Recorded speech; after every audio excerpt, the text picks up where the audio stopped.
नमस्कार दोस्तों, मैं हूँ गीता चौहान। आप देख रहे हैं राजधानी संदेश और हम आज प्रेस क्लब में मौजूद है। यहाँ पर आपको बताया कि अखिल भारतीय जो विद्यार्थी परिषद दिल्ली है, उन्होंने अपनी एक बैठक की है और कुछ विषयों को लेकर, सब्जेक्ट्स को लेकर, सिलेबस को लेकर यहाँ पर एक प्रेस कॉन्फ्रेंस का आयोजन भी किया गया। हमारे साथ भी वो मौजूद है, इनसे बात करते हैं। आज मेरा नाम याज्ञवल्क्य शुक्ला है, एबीवीपी का राष्ट्रीय महामंत्री का दायित्व। पुणे में 25 से 28 मई राष्ट्रीय कार्यकारी परिषद की बैठक एबीवीपी संपन्न हुई। इस बैठक में 4 प्रस्ताव हमने देश के सामने लाए हैं और पहले प्रस्ताव में हम सबको मालूम है कि बड़ी संख्या में स्टूडेंट स्टेट यूनिवर्सिटी में पढ़ाई करते हैं, लेकिन आज राज्य विश्वविद्यालय की स्थिति बहुत ही दुर्दिन से गुजर रहा है।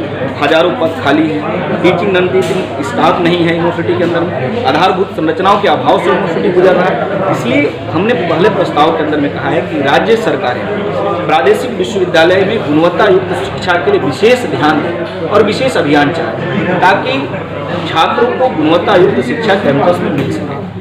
इसलिए हमने सभी देश के राज्य विश्वविद्यालय से सुनिश्चित करने के लिए कहा है कि आप ये सुनिश्चित करो कि स्टेट यूनिवर्सिटी में गुणवत्ता युक्त शिक्षा और समय पे शिक्षा। कितना हम कई स्टेट देखते हैं वर्षों से सेशन लेट चल रहे हैं, 2-2.5 साल तक सेशन, ये ठीक नहीं है। हमने दूसरे प्रस्ताव के अंदर में कहा है कि स्टूडेंट लाइफ कैसा होना चाहिए, स्टूडेंट लाइफ मीनिंगफुल होना चाहिए, स्टूडेंट का जीवन का एक सार्थकता है। इसलिए स्टूडेंट का लाइफ सार्थक बनाने के लिए कैंपस आनंदमयी बनाना पड़ेगा। इसलिए आनंदमयी सार्थक छात्र जीवन का केंद्र कैंपस बने। कैंपस में इस प्रकार के कैरिकुलम, कैंपस में इस प्रकार के रोचक टीचिंग लर्निंग मेथड पर विचार करने की आवश्यकता है, जो छात्रों को रोचकता के आधार पर सभी प्रकार के प्रश्न जो उनके मन में चल रहे उसका समाधान देने वाला कैंपस बन सके। इसलिए हम एक इस वर्ष अभियान भी ले रहे हैं आनंदमयी सार्थक छात्र जीवन के लिए, ताकि स्टूडेंट स्ट्रेस फ्री होकर के ठीक से एजुकेशन की दिशा में आगे बढ़ सकते, उसका संपूर्ण विकास कैंपस के अंदर में हो सके। हम सब लोग देख रहे हैं कि भारत तेजी से आगे बढ़ रहा है। आप किसी सेक्टर में देखें तो भारत प्रगति के पथ पर तेजी से उभरता हुआ एक महाशक्ति के रूप में है। आज दुनिया की 5वीं अर्थव्यवस्था भारत है।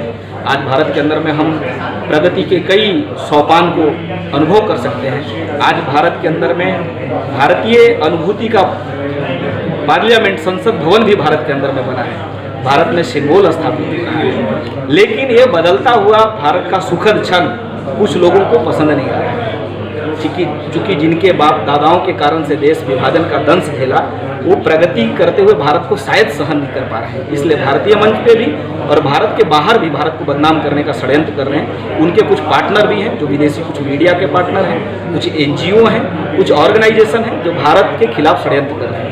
अलग अलग इंडेक्स में भारत को निचले पायदान पर दिखाने का प्रयास हो रहा है। मेरा सवाल है कि अभी छत्तीसगढ़ में एक स्कूल के अंदर से एक मीडिया ने न्यूज़ लाइव की है, जिसमें एक सिलेबस पढ़ाया जाता है जिसमें अम्मी का मतलब अम्मू का मतलब है, इस तरह से। और रसोई में जिसे हम रसोई कहते हैं तो वहाँ शब्द, इस पर आप लोग क्या कहते हैं? देखिए, हम इस्लाम के खिलाफ नहीं, हम सभी धर्म का सम्मान करते हैं और हमारा मत है भारत के अंदर में सभी धर्म को फलने फूलने का अधिकार हमारे पूर्वजों ने दिया, हमने भी दिया है। लेकिन धर्म के आधार पर यदि जिहाद होगा तो शायद आज का नौजवान स्वीकार नहीं करेगा। धर्म के आधार पर यदि खलीफा शासन स्थापित करने का प्रयास होगा तो हम उसको स्वीकार नहीं करेंगे। छत्तीसगढ़ के अंदर में भूपेन्द्र बघेल सरकार सुनिश्चित करे शिक्षा का इस्लामीकरण छत्तीसगढ़ में स्वीकार नहीं होगा। राज्य सरकारें किसी भी व्यक्ति को अपीजमेंट करने के लिए यदि आगे बढ़ेगी तो एबीवीपी विरोध करेगा। क्या जरूरत है इस देश के अंदर में इस्लामिक शब्द को बढ़ाने के लिए? धर्म का सम्मान होना चाहिए, लेकिन भारत की अपनी भाषा है, भारत के अपने वेशभूषा है, भारत के अपने भोजन है, भारत की अपनी परंपरा है। भारत को यदि विकास करना है तो भारतीय मान्यताओं के आधार पर छत्तीसगढ़ सरकार ये सुनिश्चित करे कि इस प्रकार के सिलेबस पढ़ाने वाले लोग, बनाने वाले लोगों को सरकार कड़ी कार्रवाई करे। अन्यथा छत्तीसगढ़ के रायपुर के अंदर में भी छत्तीसगढ़ के सरकार के मंसूबे को हम कभी भी सफल नहीं होने देंगे। और बघेल सरकार के खिलाफ, चूंकि इस प्रकार से आप कन्वर्जन कर रहे हैं कैंपस के अंदर में, इस प्रकार से आप धर्मांतरण करा रहे हैं, शाब्दिक धर्मांतरण है। आप मन के बाल मन में अलग प्रकार का एक षड्यंत्र कर रहे हैं। ये षड्यंत्र हम सफल नहीं होने देंगे।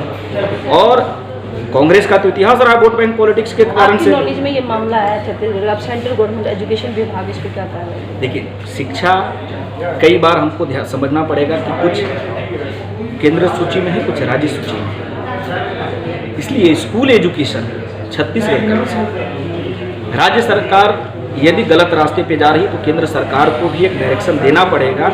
इस प्रकार का अपीजमेंट, वोट बैंक पॉलिटिक्स के कारण शिक्षा के साथ मजाक नहीं होना चाहिए, इसे सहन नहीं किया जा सकता।